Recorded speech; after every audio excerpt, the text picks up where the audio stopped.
Welcome to IndoctriNation, a weekly conversation series about protecting yourself from systems of control. I'm your host, Rachel Bernstein.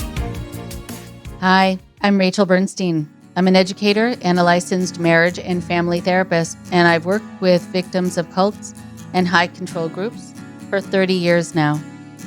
I serve on the advisory board of the International Cultic Studies Association, where I conduct workshops at conferences.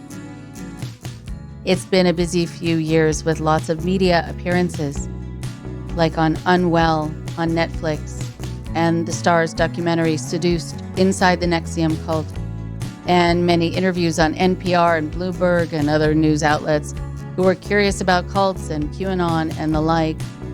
And I'm so happy they're curious.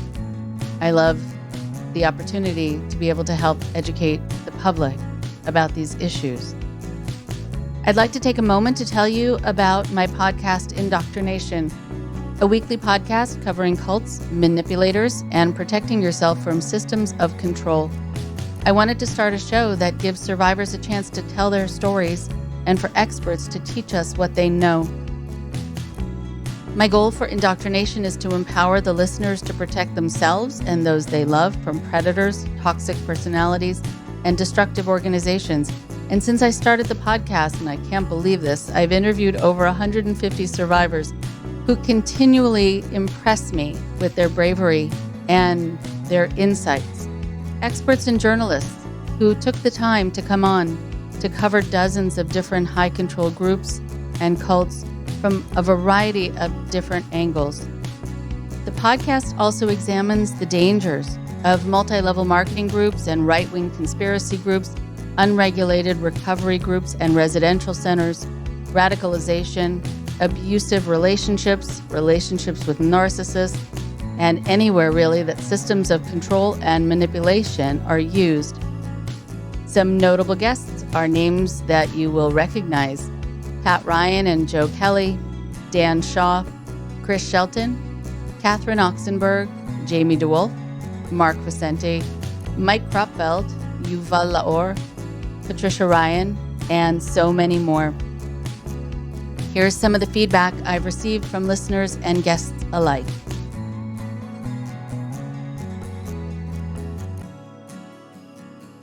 I just really appreciate this podcast and the work that you're doing. So thank you for just giving people like me and people, all kinds of people, a voice. And I'm looking forward to more episodes for sure. I've been such a huge fan of your podcast and your work, and this has been transformational and helpful for a number of my clients and the people I work with. I've been sharing your narcissistic abuse episode to a number of my clients who have found it really important. So thank you. I always really appreciate these opportunities and the work that you and other people who have podcasts and who just like write and talk about this stuff. It's great. Just this conversation that the two of us are having, and knowing that other people might listen to this or might listen to another person that was speaking out against Scientology. Because in the beginning, that's the thing that sparked or that triggered my waking up process. Even though it was very, very little in the beginning and it slowly built up, kind of like a slow burn. But it's the videos or the podcasts that are like this that eventually will help other people leave Scientology and other mind-controlling cults. Thank you so much. I appreciate your work, and the IndoctriNation podcast is wonderful and very helpful. So thank you for producing that for everyone. Rachel has over 30 years of experience and adds a much-needed voice to both the public's education on the issue and recovery from the toxic group or individual experiences. IndoctriNation offers a nuanced perspective of the complexity of human experience. Your words of advice are always worthwhile pearls of wisdom.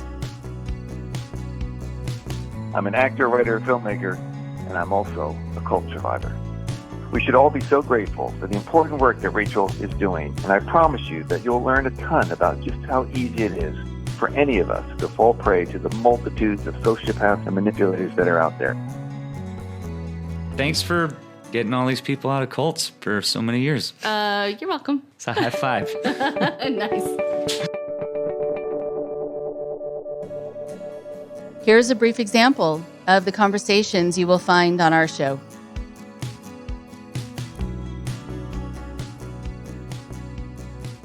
One of the biggest tricks of cults is making you feel that you're empowering yourself while you're ultimately giving your money, your time, your focus, and your praise towards an individual. Yeah. And that's everything from NXIVM to Jim Jones to L. Ron. It's that it goes into a lot of phrases about we and us, but there's usually one person giving those phrases. There's one person who's the conduit, and it's really everything flipped on its side. I mean, if someone just came out and they said, I'm making a cult celebrating me, it would never work. I think a lot of people really misunderstand that right from the get-go. They're like, how come people don't know they're in a cult? How come people don't see that this is an obvious cult leader?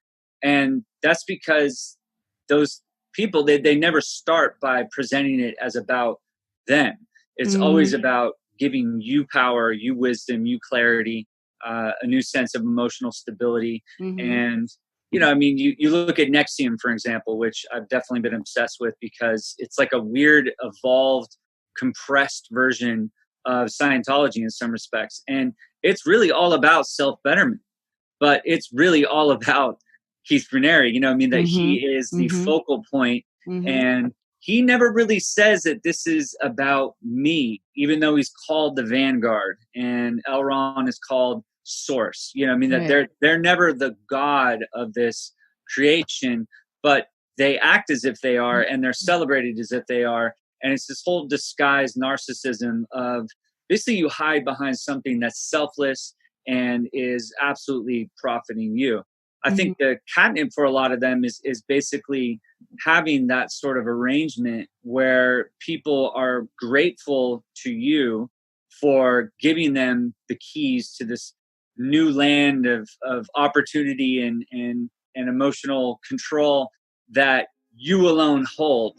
And I think that that's the devil's bargain, and that's where it starts. It's hard to get a Scientology conversation in an hour. Right, exactly. Unless you really focus the intention on a very specific thing, which I think you've done. And especially with something as, you know, as complicated and deep as the Truth Rundown, which I believe is the most psychologically damaging series of actions that Scientology has to offer. You know, there's a lot of mind screwery that goes on in Scientology, as you can tell from just this description. You have multiple levels of stuff going on there at the same time. And some of those levels are built on in other ways in other places in Scientology. The confession culture is a very, very big part of Scientology. Yeah. So just the general idea of confessing your sins is a big deal. But this RPF and this Truth Rundown sort of take that and, you know, pump it up on steroids, I guess you could say, you know, and that's why it's good to talk about, because I want people to know that just how deep that rabbit hole can go. It can go all the way down to a place where you have formalized as a process, an exact series of steps, a 1, 2, 3, 4 of how to gaslight yourself. Or how to gaslight another so effectively that they do gaslight themselves. Because then at the end of the day, that's really how gaslighting works out across the boards anyway. But, you know, this idea that you can rework your thinking so that you can observe in the real world David Miscavige beat on somebody and then end up on this RPF program and end up in a position where you are made to rework what you saw in your head so that it is no longer the case that David Miscavige was beating on somebody. You are the one who has to make that make sense, because you will not be allowed through this process until you do. And until you're the one who's sorry about what you saw him do to somebody else. That's how crazy. So, and I know people that exact thing happened to. You know the trajectory of this kind of person. And the worst case scenario, Jim Jones, David Koresh, we've seen all of that. There are others that are less famous. And then, of course, Keith Raniere, the most recent.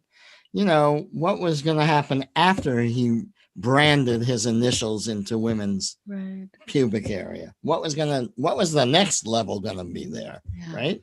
Yeah. Cannibalism, maybe, but the thing is, there is a trajectory that the more power they get, the more insane they become.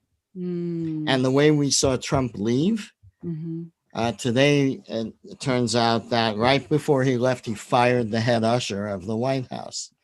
This is just a working class job with so much responsibility to take care of the occupants of the White House. So before Biden could move in, he fired the head usher, right? I hope that gets rectified. But he did everything in his power that he could think of to undermine his successor. And right up until the end, he never admitted that the election was really fair. He never admitted that. And as a result, representatives in the House are carrying firearms into Congress. And of course, on the 6th, I was on an airplane that whole day, coming home from visiting my son, glued to the audio stream that I was listening to of the events as they unfolded. How many? We're lucky only 5 people died. It could have been so many more. So many more. This is the trajectory of the malignant narcissist. They will not go away without really serious destructiveness.